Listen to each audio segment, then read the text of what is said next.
everybody, King Slime here. Welcome to yet another reaction video. This is the one I was going to do last time, but I'm doing it right now. It's another video by our great friend Top 5's Finest. 5 extremely creepy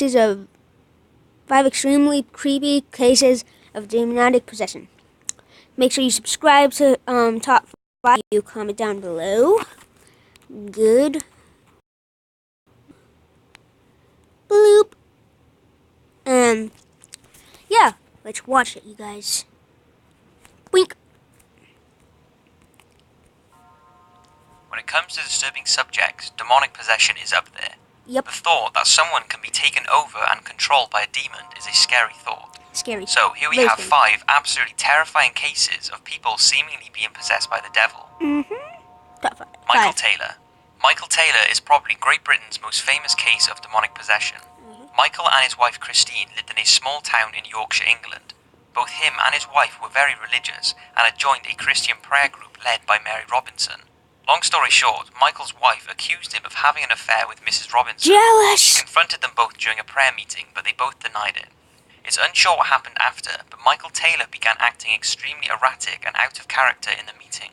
Many witnesses at the church were certain he was possessed by the devil. It later seems that Michael and his wife came to a mutual agreement and the thought of him having an affair was dropped. However, his odd behaviour continued for months until Taylor was certain he was possessed and visited a priest so that he could perform an exorcism.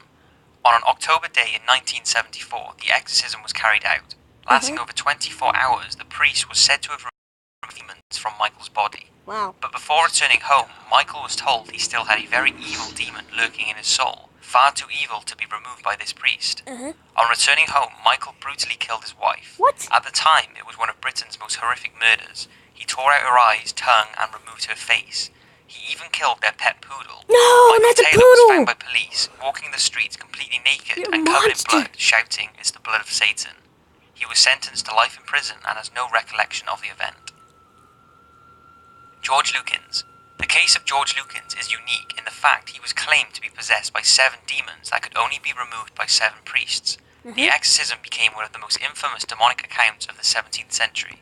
It all began when George started acting strange. Concerned he was possessed, Mrs. Barber, a friend of his, wrote a letter to a local priest, begging him to come look at her apparently possessed friend. The letter said that Lukins had slowly deteriorated, both mentally and physically, often breaking down into seizures and growling at people around him. Oh, As Jesus. time went on, the seizures got worse and he took on a supernatural tone. He began declaring in a roaring voice that he was the devil.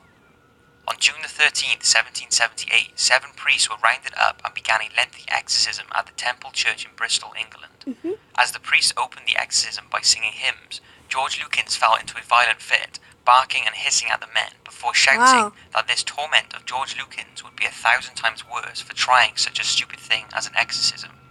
In that outburst, Lukins was said to have cycled through 7 demons during the exorcism ritual. He then roared out that he was the devil himself. In the end, according to the witnesses, the demons were sent back to hell and George was said to be ridden of this evil force.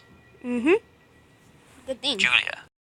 In 2008, Dr. Hey, Richard I think Gallagher, that's a from New The York Exorcism. I'm not psychiatrist, sure, was but I given a think. very unique opportunity. He was asked by a bishop to provide a psychiatric evaluation of a woman who claimed to be possessed by a demon. During his evaluation, the woman, to whom he gave the name Julia to protect her identity, would be completely normal, but at random intervals she would go into a brief trance followed by a rage, during which she would begin shouting at Gallagher and the attending priests, screaming at them to go away, you idiots, and leave her alone. Objects would fall from the shelves in the room and Julia would start to shake violently. Then, like a light switch, she'd be back to normal with no memory of any of it. After the evaluation, the decision was reached to perform an exorcism by Roman Catholics, What's up with which whispers? Gallagher also attended to report the event. The exorcism began on a hot June day. Gallagher said that despite the weather, the room where the ritual was being conducted grew incredibly cold.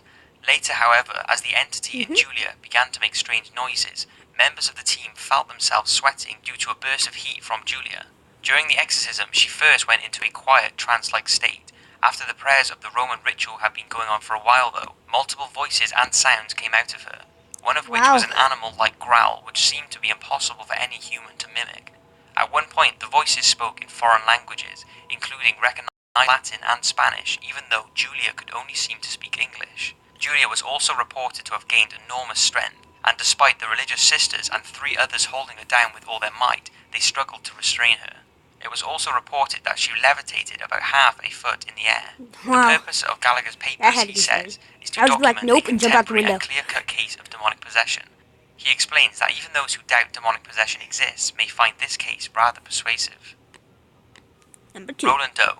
I did mention this case in my 5 terrifying Ouija board stories, but I just couldn't leave it out. I haven't It's reacted the to story that of Roland video. Doe, who is famously known as the real story behind the novel and Hollywood movie The Exorcist. His case So began what's in the The Exorcist? 1940s, when after losing his aunt, 13-year-old Roland began using an Ouija board in an attempt to contact her. It was shortly after using the board that his family began to notice some strange things. The family heard the sound of marching feet, ordinary objects levitated and flew across rooms, and unexplained scratches seemed to appear on his body. Wow. Blessed objects such as vials of holy water and religious photos would also smash to the ground, with no obvious cause. It was after Roland was witnessed levitating in the air with his body contorted in pain that his family contacted a reverend. Reverend Luther Schultz put him in for medical examinations, but no physical explanation for Try not these to talk disturbing much, events it's was just found. Roland. Roland then spent a night in this. Luther's home in order to be observed by him. The boy slept nearby in a If you could twin stop bed, looking at and me, the that'd be reverend great. reported that in the Thank you. dark he heard vibrating sounds from the bed and scratching sounds on the walls, alongside similar accounts that backed up his family's reports. Schultz concluded that there was evil at work, and a Lutheran rite of exorcism was to be immediately carried out. The first exorcism began, but Roland slipped one of his hands out of the restraints he'd been put in, broke a bed spring from inside the mattress, and used it to cut the priest's arms. The exorcism was Wow. immediately stopped, and Roland returned home with his family.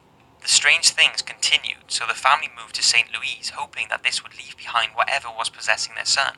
And while they were there, Roland's cousin contacted one of his professors at St. Louis University, Reverend Raymond J. Bishop, who in turn spoke to Reverend William Bowden. Together, both priests visited Roland and deemed him possessed by the devil. Permission from the Archbishop was given to perform yet another exorcism, though, regardless of Roland's struggle and violence, the priests continued, performing over 30 rituals. When finally they were successful. So stop the After the last recording prayers again. were Sorry, said, the guys. entire hospital healed. Hey guys, I'm back.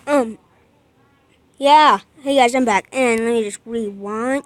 Yes, Grandma. Jesus. Okay. From the Archbishop was given to perform yet another exorcism. This time, though, regardless of Roland's struggle and violence, the priests continued, performing over 30 rituals. When finally they were successful. After the last prayers were said, the entire hospital heard Doe's cries of animal anguish, followed by a loud bang, and the reported smell of sulfuric odour could be smelt in the air. Thankfully, after the exorcism, Roland went on to become a happily married man and a father, never to speak of the case again. Number 1. Annalisa Yes, Michael. yes. Annalisa Michael is a controversial case, as well as the subject of many fictional accounts of her tragic story, most notably the exorcism of Emily Rose film in 2005. 16-year-old Annalisa Michael had a history of epilepsy and mental illness, for which she had often been treated at a psychiatric Nobody. hospital. However, in 1973, she became suicidal, and her illness seemed to worsen. She started to drink her own urine, spurred all religious Jeez, artifacts, what? and started to hear voices. Anna was also unable to walk past icons of Jesus Christ and refused to drink the water of a holy spring. Despite trying, medicine did nothing to help her. Annalisa herself begged her family to bring in a priest because she believed that she was possessed by demons. Though her request was rejected by her parents, it seemed they did eventually allow it, and 2 local priests began treating her. In 1976, over the course of about months, the priests attempted to banish the supposed demons from her body by performing a total of 67 exorcism sessions, which was about 1 or 2 each week, some lasting up to 4 hours. By this point, Annalisa was refusing medical care, refusing to eat, and saying that her death would be a form of sacrifice for other people's sins. On July the 1st, 1976, at just age 23, Annalisa Michael died in her sleep. The autopsy report stated that her death was a result of malnutrition and dehydration from almost a year of semi-starvation, during which time the rites of exorcism were being performed. She weighed a frightening 68 pounds before her death, and the 2 priests and her parents were charged with negligent homicide. Now, here comes the even scarier part. Out of the 67 exorcisms that were performed, 42 of them were recorded on tape. And here is a short clip of the audio during one of them. yes. I warn you though, this is very frightening. Yes. Jesus.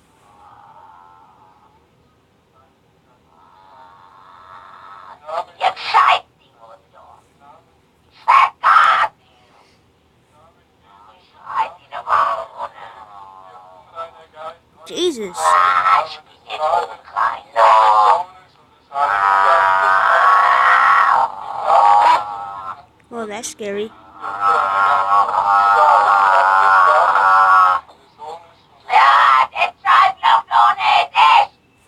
Jesus!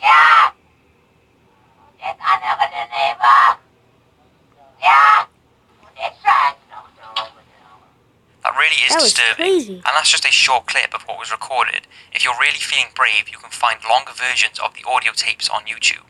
So that's I 5 want cases to. where I'm people not are brave said to enough. have been possessed by the devil. I hope you've enjoyed, and thank you so Yep, I much for have. everyone who is supporting and 5 subscribing to my after-death channel. theories, It's awesome to see 5 that people are mind-blowing enjoying my mysteries. videos. Thanks again, and see you in the next one. Okay. Anyways, guys, that was my 3rd reaction video, I think it was. Okay, stop it with the whispering. That was my 3rd reaction video. Hope you guys enjoyed. Like, comment, subscribe. Don't forget to subscribe to Top 5s, for his videos too. And yeah. Ooh, Nicholas. Okay, do Slenderman Rising. Well, he may have spoiled a game that I'm gonna play in the future. Bye, guys.